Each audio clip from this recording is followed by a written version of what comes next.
Lahore central jail میں مولانا مودودی مغرب کی نماز کی امامت کر رہے تھے کہ اچانک باہر کا دروازہ کھٹ سے کھلا اور 14-15 فوجی اندر داخل ہوئے۔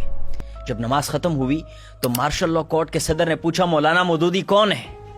مولانا نے کہا، میں ابو الاعلیٰ مودودی ہوں۔ تو اس نے کہا، آپ کو قادیانی مسئلہ کتاب لکھنے پر موت کی سزا دی جاتی ہے، اس کے خلاف کوئی اپیل نہیں ہو سکتی۔ ہاں، آپ گورنر جنرل سے رحم کی اپیل کر سکتے ہیں۔ مولانا نے بلا توقع فرمایا، مجھے کسی سے کوئی رحم کی اپیل نہیں کرنی ہے۔ زندگی اور موت کا فیصلہ زمین پر نہیں، آسمان پر ہوتے ہیں۔ اگر وہاں پر میری موت کا فیصلہ ہو چکا ہے تو دنیا کی کوئی طاقت مجھے موت سے نہیں بچا سکتی، اور اگر وہاں سے میری موت کا فیصلہ نہیں ہوا ہے تو دنیا کی کوئی طاقت میرا بال بھی بیکا نہیں کر سکتی۔ کوئی آدھ گھنٹے کے بعد ہیڈ وارڈن اور ان کے ساتھ کچھ دوسرے لوگ آئے اور انہوں نے کہا، مولانا مودودی صاحب تیار ہو جائیں، وہ پھانسی گھر جائیں گے۔ اس پر مولانا مودودی صاحب نے اطمینان سے اپنا لباس تبدیل کیا، سر پر اپنی ٹوپی پہنی، چپلی اتار کر سیاہ گرگابی جوتا پہنا اور اپنا قرآن مجید لے کر نہایت اطمینان سے پھانسی گھر روانہ ہو گئے۔ اب مولانا امین احسن اصلاحی صاحب مولانا مودودی صاحب کی قمیض، پاجامہ اور ٹوپی کبھی سینے سے لگاتے اور کبھی آنکھوں پر رکھتے اور بے تحاشا روتے ہوئے کہتے جاتے کہ مجھے یہ تو معلوم تھا کہ مولانا مودودی صاحب بہت بڑے آدمی ہیں، لیکن مجھے یہ معلوم نہیں تھا کہ خدا کے ہاں مودودی صاحب کا اتنا بڑا مرتبہ اور مقام ہے۔ اگلے دن وارڈن مولانا مودودی کے دوستوں کے پاس آئے اور کہا، مولانا مودودی صاحب تو عجیب آدمی ہے، معلوم ہوتا ہے ان کو اس بات کا اندازہ ہی نہیں ہے کہ ان کے ساتھ کیا ہونے والا ہے۔ وہ پھانسی گھر گئے، وہاں کا لباس پہنا، جنگلے سے باہر پانی کے گھڑے سے وضو کیا اور عشاء کی نماز پڑھی اور ٹاٹ پر لیٹ کر تھوڑی دیر بعد خراٹے مارنے لگے۔ حالانکہ ان کے آس پاس پھانسی گھر کے دوسرے قیدی چیخو پکار میں مصروف تھے۔ مولانا مودودی صاحب کو پھانسی کی سزا کا اعلان ہوتے ہی ملک بھر میں ہی نہیں بلکہ دنیا بھر میں احتجاج شروع ہو گئے۔ انڈونیشیا کی اسلامی پارٹی کے وزیر اعظم ڈاکٹر ناصر صاحب نے حکومت پاکستان سے کہا کہ پاکستان کو مودودی صاحب کی ضرورت اگر نہیں ہے تو دنیا بھر کے مسلمانوں کو ان کی ضرورت ہے، پاکستان ان کو انڈونیشیا بھجوا دے۔ سعودی عرب نے اس سزا کے خلاف شدید احتجاج کیا۔ بہت سے دوسرے ممالک کے مسلمانوں نے بھی اور پاکستان میں بھی تو ہر جگہ سے احتجاج ہوا۔ اس احتجاج کا یہ نتیجہ ہوا کہ تیسرے ہی روز حکومت پاکستان نے اعلان کر دیا کہ مولانا مودودی صاحب اور مولانا عبدالستار خان نیازی صاحب کی سزائے موت عمر قید میں تبدیل کر دی گئی ہے۔ اس لیے مولانا مودودی صاحب کو پھانسی گھر سے جیل کے بی کلاس وارڈ میں منتقل کر دیا گیا۔ سید ابو الاعلیٰ مودودی صاحب کی عمر قید 14 سال قید بامشقت کی تھی۔ جماعت اسلامی نے مولانا مودودی صاحب کی سزا کو کالعدم کرانے کے سلسلے میں لاہور ہائی کورٹ میں میاں منظور قادر ایڈوکیٹ کے ذریعے سے پٹیشن دائر کر دی اور ہائی کورٹ نے پٹیشن منظور کرتے ہوئے سید ابو الاعلیٰ مودودی صاحب کو رہا کرنے کا حکم دے دیا، اور یوں مولانا مودودی صاحب 28 مئی 1955 کو ڈسٹرکٹ جیل ملتان سے رہا ہو کر گھر آ گئے۔ سید ابو الاعلیٰ مودودی 1903 میں اورنگ آباد دکن میں پیدا ہوئے۔ آبائی تعلق سادات کے ایک ایسے خاندان سے تھا جو ابتدا میں افغانستان کے علاقے ہرات کے قریب چشت کے معروف مقام پر آ کر آباد ہوا تھا۔ اس خاندان کے ایک مشہور بزرگ خواجہ قطب الدین مودود چشتی تھے، جو خواجہ معین الدین چشتی اجمیری کے شیخ الشیوخ تھے۔ سید مودودی کا خاندان خواجہ مودود چشتی کے نام نامی سے منسوب ہو کر ہی مودودی کہلاتا ہے۔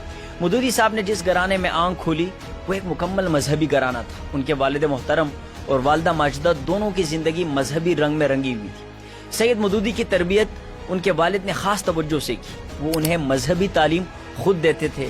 اردو، فارسی اور عربی کے ساتھ ساتھ فقہ اور حدیث کی تعلیم بھی ماہر اساتذہ کے زیر نگرانی گھر پر دی جانے لگی۔ ابتدائی دور کے پورے 11 برس انہوں نے اپنے بیٹے کو براہ راست اپنی نگرانی میں رکھا اور کسی مکتب یا مدرسے میں بھیجنا گوارا نہ کیا، بلکہ ان کی تعلیم کا گھر پر قابل اساتذہ رکھ کر انتظام کیا۔ 1914 میں سید صاحب کے والد محترم کی مالی مشکلات بڑھ گئی تھی۔ وکالت سے اجتناب کے باعث گھر کے مالی حالات کی وجہ سے وہ اورنگ آباد چھوڑ کر حیدرآباد تشریف لے گئے اور سید صاحب کو مولوی عالم کی جماعت میں داخل کرا دیا۔ اس زمانے میں دارالعلوم کے صدر مولانا حمید الدین فراہی تھے، جو مولانا امین احسن اصلاحی کے بھی استاد تھے۔ سید صاحب کے والد نے انہیں دارالعلوم میں داخل کرا کر خود بھوپال تشریف لے گئے اور سید صاحب دارالعلوم میں زیر تعلیم رہے، لیکن تعلیم کا یہ سلسلہ 6 ماہ سے زیادہ عرصے تک جاری نہ رہ سکا۔ ایک روز بھوپال سے اطلاع آئی کہ سید صاحب کے والد محترم پر فالج کا سخت حملہ ہو گیا ہے۔ اب یہاں سید صاحب کے مدرسے کی رواجی تعلیم ختم ہو گئی اور اس کے بعد 1.5-2 سال کے تلخ تجربات نے سبق سکھایا کہ دنیا میں عزت کے ساتھ زندگی بسر کرنے کے لیے اپنے پاؤں پر کھڑا ہونا لازمی ہے۔ والد محترم کے انتقال کے بعد سید مودودی رحمۃ اللہ علیہ کو معاش کی فکر ستانے لگی۔ والد کے انتقال کے بعد اس چھوٹی سی عمر میں پہلی بار سید مودودی کو بھی احساس ہوا کہ دنیا میں عزت کے ساتھ زندگی بسر کرنے کے لیے اپنے پاؤں پر کھڑا ہونا ضروری ہے۔ اللہ تعالیٰ نے انہیں لکھنے کی زبردست قابلیت دی تھی۔ انہوں نے ارادہ کر لیا تھا کہ قلم کے ذریعے ہی اپنے خیالات کو لوگوں تک پہنچائیں گے اور اسی کو ذریعہ معاش بھی بنائیں گے۔ اس طرح ایک تو مسلمانوں کی بھلائی اور اسلام کی خدمت کا کام ہوگا اور دوسرا معاش کا وسیلہ بھی بن جائے گا۔ اس لیے ایک صحافی کی حیثیت سے انہوں نے اپنے کیریئر کا آغاز کیا اور پھر متعدد اخبارات میں ایڈیٹر کی حیثیت سے کام کیا، جن میں اخبار مدینہ، بجنور یوپی، تاج اور جمعیت علماء ہند کا روزنامہ الجمیہ دہلی خصوصی طور پر شامل ہے۔ ایک بار مولانا محمد علی جوہر نے بھی سید مودودی صاحب کو اپنے اخبار ہمدرد میں کام کرنے کی دعوت دی تھی، مگر جمعیت علماء ہند الجمیہ والوں کے ساتھ آپ کے پرانے تعلقات تھے، اس لیے آپ مولانا محمد علی جوہر کی پیشکش کو قبول نہ کر سکے۔ اگرچہ سیاسی اختلافات کی بنا پر انہیں بعد میں روزنامہ الجمیہ کو بھی چھوڑنا پڑا، کیونکہ جب جمعیت علماء ہند کانگریس میں شامل ہوئی تو سید مودودی صاحب نے احتجاجاً الجمیت چھوڑ دیا، کیونکہ وہ کانگریس کو مسلمانوں کے مفادات کے خلاف سمجھتے تھے۔ جس زمانے میں سید مودودی رحمۃ اللہ علیہ الجمیہ کے ایڈیٹر تھے، ایک شخص سوامی شردانند نے شدی کی تحریک شروع کی، جس کا مقصد یہ تھا کہ مسلمانوں کو ہندو بنا لیا جائے زبردستی۔ اس تحریک کی بنیاد نفرت، دشمنی اور تعصب پر تھی، اور اس نے اپنی کتاب میں حضور صلی اللہ علیہ وسلم کی توہین کی تھی، جسے کوئی مسلمان برداشت نہیں کر سکتا تھا۔ اس لیے کسی مسلمان نے غیرت ایمانی میں آ کر سوامی شردانند کو قتل کر دیا۔ اس پر پورے ہندوستان میں ایک شور برپا ہو گیا، ہندو دین اسلام پر حملے کرنے لگے اور اعلانیہ کہا جانے لگا کہ اسلام تلوار اور تشدد کا مذہب ہے۔ سید مودودی صاحب اس صورتحال پر بہت رنجیدہ تھے، ان کے دل میں اسلام کی محبت اور مسلمانوں کا درد بھرا ہوا تھا۔ اسلام کی خدمت کرنے کے لیے ان کے دل میں بہت اضطراب تھا۔ انہی دنوں مولانا محمد علی جوہر نے دہلی کی جامع مسجد میں تقریر کی، جس میں بڑی دردمندی کے ساتھ انہوں نے اس ضرورت کا اظہار کیا کہ کاش کوئی شخص اسلام کے مسئلے جہاد کی پوری وضاحت کرے، تاکہ اسلام کے خلاف جو غلط فہمیاں آج پھیلائی جا رہی ہے وہ ختم ہو جائے۔ اس پر سید مودودی صاحب کو خیال آیا کہ کیوں نہ میں ہی یہ کام کروں۔ اس لیے مودودی صاحب نے صرف 24 سال کی عمر میں الجہاد فی الاسلام کے نام سے ایک شاندار کتاب لکھی۔ اس چھوٹی سی عمر میں ایسی معرکۃ الآراء کتاب آپ کا ایک حیرت انگیز اور عظیم الشان کارنامہ تھا، جس پر ہر طرف سے آپ کو داد ملی۔ اس کتاب کے بارے میں علامہ اقبال رحمۃ اللہ علیہ نے فرمایا تھا، اسلام کے نظریہ جہاد اور اس کے قانون صلح اور جنگ پر یہ ایک بہترین تصنیف ہے، اور میں ہر ذی علم آدمی کو مشورہ دیتا ہوں کہ وہ اس کا مطالعہ کرے۔ حیدرآباد میں قیام کے زمانے میں سید مودودی صاحب نے مختلف کتابیں لکھی، اس کے ساتھ ہی وہ ہندوستان کے سیاسی حالات اور مسلمانوں کی حالت کا بھی گہرا مطالعہ کرتے رہے۔ اس دوران وہ قوم کی اصلاح کی مختلف تدبیروں پر بھی مسلسل غور کرتے رہے۔ آخرکار انہوں نے اصلاح قوم کے مقصد کے لیے 1932 میں حیدرآباد سے رسالہ ترجمان القرآن جاری۔ مسلمانوں کی بھلائی کے لیے وہ جو کام کرنا چاہتے تھے، ان کے ذہن میں اس کی ترتیب یہ تھی کہ پہلے مسلمانوں کے ذہنوں سے مغربی قوموں کی نقالی اور مرغوبیت، یورپ کے خیالات اور ان کے طور طریقوں کا زور توڑا جائے، پھر ان کے ذہنوں میں یہ بات بٹھائی جائے کہ اسلام ایک مکمل ضابطۂ حیات ہے جو زندگی کے ہر مسئلے میں انسان کی رہنمائی کرتا ہے۔ رسالہ ترجمان القرآن مسلمانوں میں بہت مقبول ہوا اور اس نے ایک تحریک کی شکل اختیار کی، جو بعد میں جا کر جماعت اسلامی کی بنیاد کی وجہ بنی، اور بالآخر 26 اگست 1941 کو سید ابو الاعلیٰ مودودی رحمۃ اللہ علیہ نے اپنے 74 دوستوں، اپنے ہم فکر ہم مزاج دوستوں کے ساتھ مل کر جماعت اسلامی کی بنیاد رکھی۔ پارٹی کا موقف واضح تھا کہ اسلام ایک مکمل ضابطۂ حیات ہے اور اسلامی تعلیمات کا سیاست اور ریاستی امور سمیت زندگی کے تمام معاملات میں اطلاق ہونا چاہیے۔ سید مودودی کی علمی اور سیاسی فکر صرف پاکستان میں ہی نہیں بلکہ دنیا بھر میں اس کے اثرات مختلف تنظیموں کی صورت میں دیکھنے کو ملے۔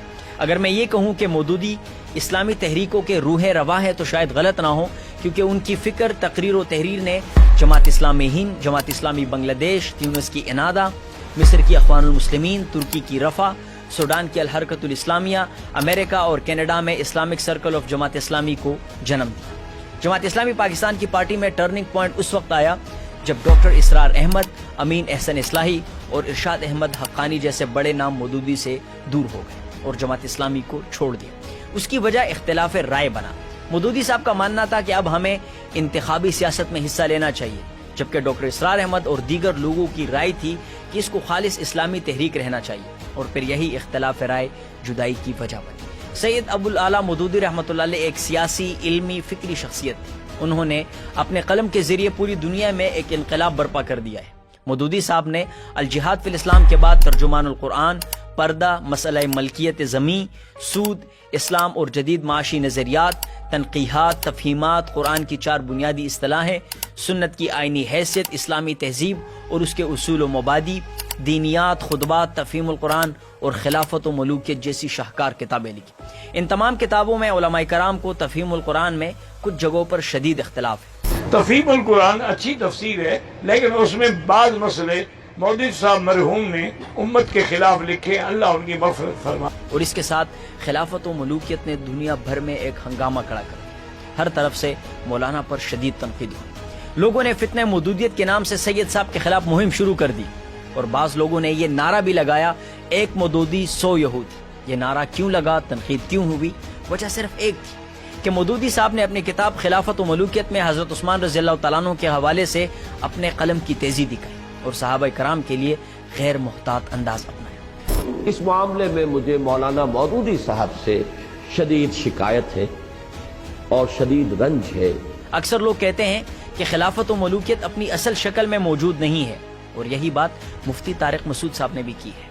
اسلامی والے اب جو خلافت و ملوکیت چھاپ رہے ہیں، یہ وہ نہیں ہے جو مولانا مودودی نے لکھی تھی۔ انہوں نے اپنے بزرگوں کی کتابوں سے خلافت و ملوکیت کو سمجھنے کی کوشش کی ہے۔